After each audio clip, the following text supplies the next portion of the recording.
আসসালামু আলাইকুম।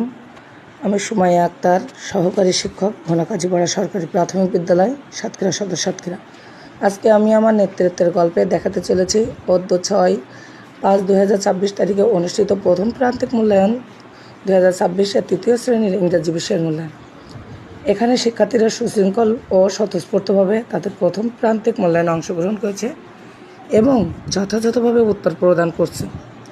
এ থেকে তাদের শ্রেণীতে তাদের পারগতা ও ঘাটতি সম্পর্কে জানা যাবে, অর্থাৎ তাদের শিখন মান যাচাই সহজ হবে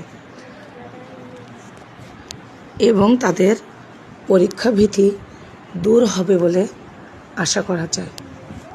এই প্রান্তিক মূল্যায়নের মাধ্যমে কোমলমতি শিশুদের সার্বিক উন্নতি হবে বলে আশা করা যায়।